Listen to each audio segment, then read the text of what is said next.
On the night of July 23, Ukrainian drones struck 3 regions of Russia at once and once again passed through the much-praised Russian air defense as if it wasn't even there.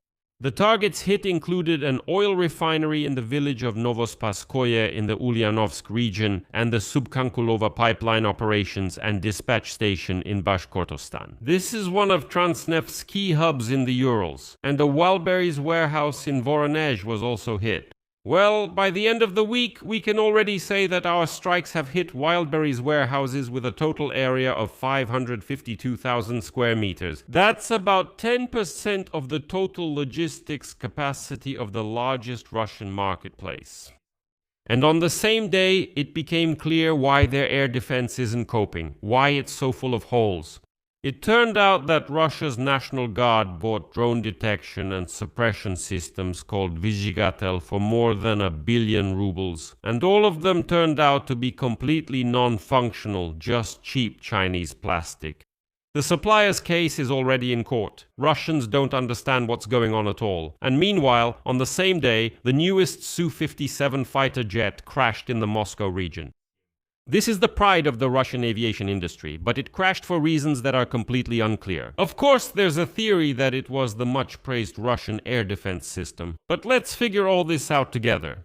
My name is Alexei Pechi, let's discuss this topic together. But before we start, I ask you to subscribe to this YouTube channel. We're moving toward the 300,000 subscribers mark, so I'll be grateful for every subscription. So, let's go through everything step by step. What was attacked and where on the night of July 23rd? Let's start with the Ulyanovsk region. In the village of Novospasskoye, the NS oil refinery was hit. Astra determined this based on an analysis of eyewitness footage. The facility is small, with a capacity of 600,000 tons per year. It produces fuel oil, as well as gasoline and diesel fractions. The governor of Ulyanovsk region, Alexei Ruskik, confirmed the attack. He reported an attack on a fuel and energy facility in the Novospassky district and said there was a fire there.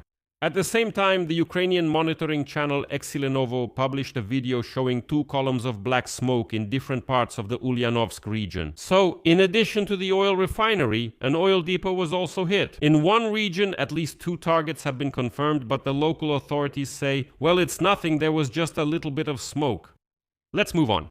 Bashkortostan. Ukrainian drones attacked the Subkankulovo linear production dispatch station.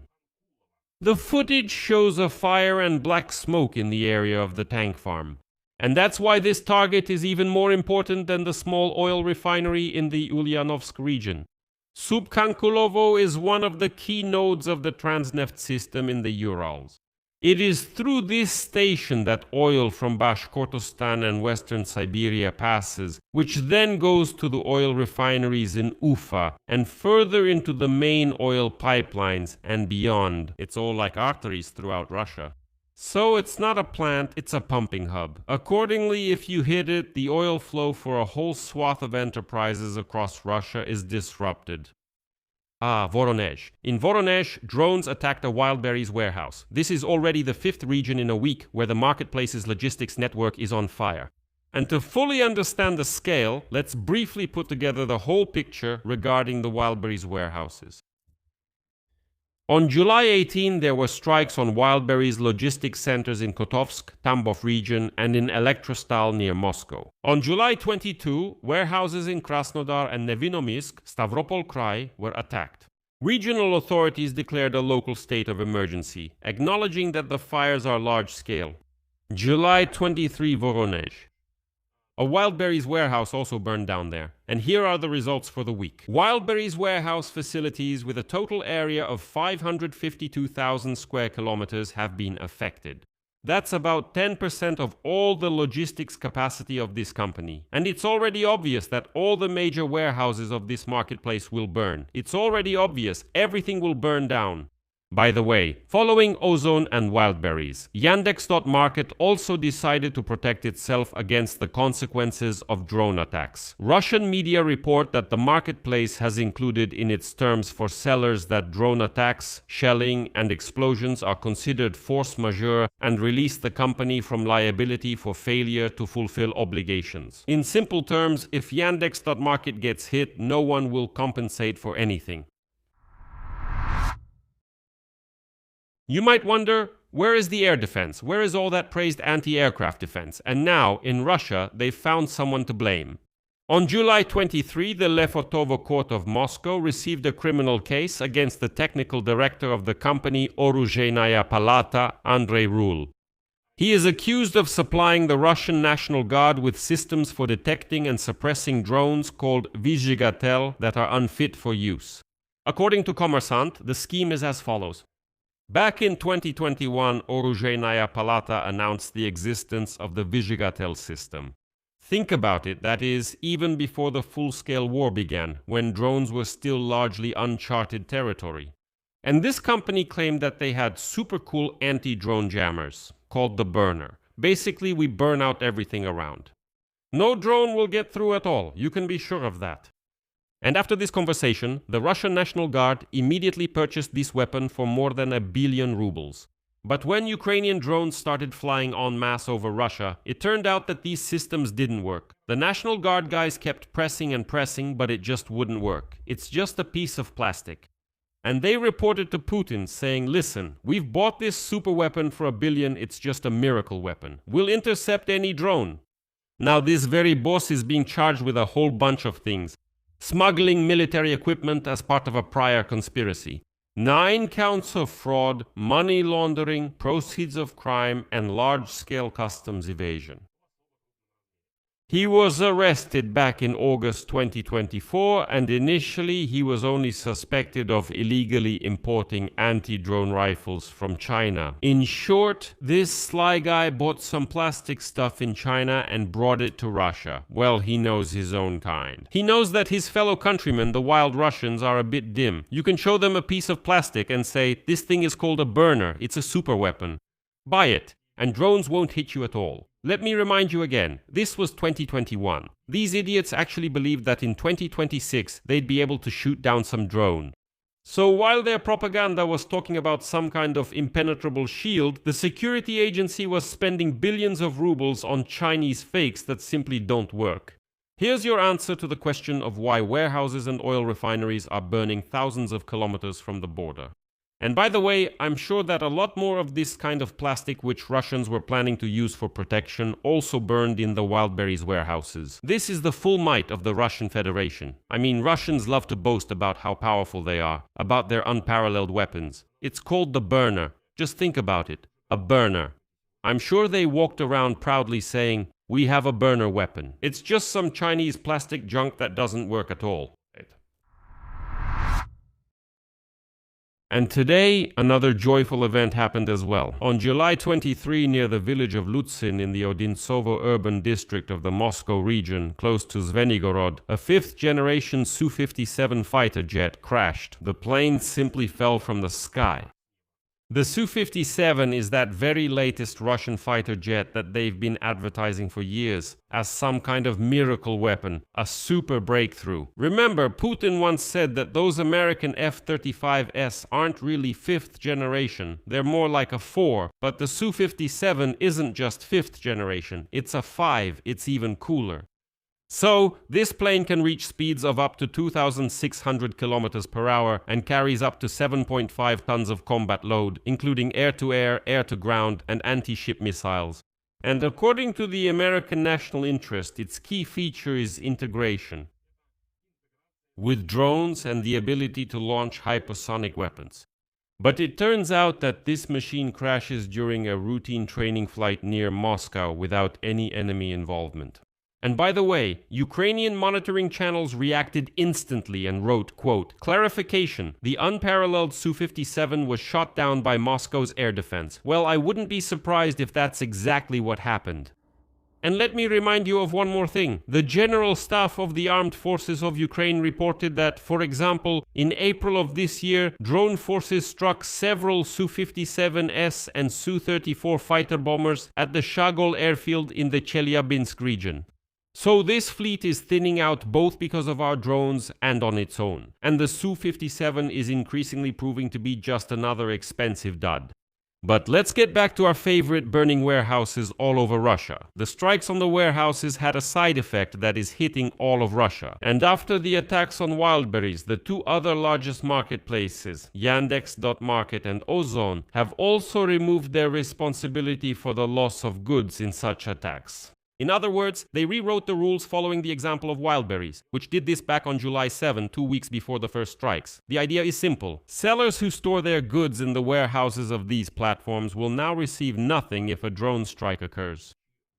No compensation, no insurance, not even sympathy or condolences, nothing at all. All the risk has been shifted onto small businesses. Plus, on the same day, Vladimir Putin demanded to launch an investment cycle in the Russian economy after large companies complained about the lack of money. Large Russian businesses are telling their president directly that they have no money. They say it's completely unclear how to survive. Putin says, I don't care. Look for it. Find money wherever you want. I'm waging a little war here, and you're complaining that you don't have enough money. So, against the backdrop of burning warehouses, destroyed oil refineries, a fuel crisis, and capital flight from the country, this seems like a logical continuation. But Putin is a creature who still hasn't understood what's going on. He says, okay, start an investment cycle in the economy. They say, damn it, we don't have any money, idiot. He says, not interested. Start the investment cycle.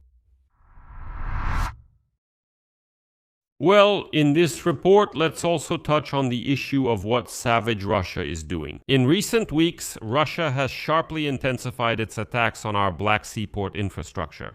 As a result, the Danish company Maersk, which is the world's largest maritime container carrier operating in more than 130 countries, has suspended operations in Chornomorsk, Odessa region. The company's statement reads as follows, quote, due to the current situation affecting our operational activities, the operator is unable to continue providing service to Ukraine through the Chornomorsk fish port. The restrictions are in effect until further notice. Imported cargo that was supposed to be unloaded in Chornomorsk is now being redirected to the Romanian port of Constanța, from where the goods will be transported by land using trucks. Moreover, a week earlier, Maersk had already stopped accepting export cargo. And now, the most difficult part. Here's what's difficult about this. Kyiv said that Russian strikes have paralyzed shipping in the Black Sea corridor. Zelensky, at a joint press conference with Irish Prime Minister Michael Martin, said directly, and I quote, yesterday, not a single vessel was able to enter our ports. Unfortunately, this is a blow to our grain exports and to all maritime trade in general. That is why the issue of protecting the ports and the skies over the Odessa region is now critical. That is why Zelensky is pushing for faster production of missiles for the Patriot systems. In summary, our drones reached as far as the Ulyanovsk region and Bashkortostan overnight. They set fire to an oil refinery, an oil depot, and struck a Transneft hub through which oil from western Siberia is transported to the Ufa plants. Plus the Wildberries warehouse in Voronezh. In total, 552,000 square meters of marketplace warehouse space have been destroyed over the week. That's 1/10 of all its logistics. Their air defense isn't working at this time for a simple reason. It turned out that the Vyzhygatel systems, purchased by the Russian National Guard for more than 1 billion rubles, turned out to be unusable. And the supplier went on trial on 10 counts of fraud. The newest Su-57 crashed on its own, without any Ukrainian involvement, during a training flight over Zvenigorod. At the same time, the marketplaces Yandex.Market and Ozon are hastily disclaiming responsibility for burned goods, and big businesses are complaining to Putin that they have no money, and in response, Putin still demands funds from them to continue the war. And finally, I'll say why Russia needs to be hit even harder, many times harder, because we must remember what these savages are doing. Russia is striking Ukrainian ports, Maersk has left Chornomorsk, and yesterday not a single ship entered our ports. The maritime corridor in the Black Sea is unfortunately paralyzed, and this is a real loss that needs to be made up for. That's why everyone needs to hit those brazen feral Russians in the face. Every day, we need to hit harder, so that these savages finally understand who they're dealing with, so that these savages don't even dare to look toward Ukraine. And the funniest thing is that now these Russians, if you're interested, go check out their social networks. Unfortunately, for some reason, they're allowed into Threads. And this herd of savages rushes in there, writing their so-called thoughts. So these Russians, they say, "Ha! All right, yes, our warehouses are burning, but at least your ports were hit. Do you understand the logic of these creatures' thinking?" So they're ready to sit in the crap. They're ready to sit there broke with their goods burned up, to suffer huge losses as long as their neighbor has it worse. That's the true nature of a Russian, and you need to remember that. I'll leave it at that. Share your opinions and conclusions in the comments below this episode. Subscribe to the channel, hit the bell, and don't forget to like. That's all for now. Take care of yourselves. Goodbye, everyone.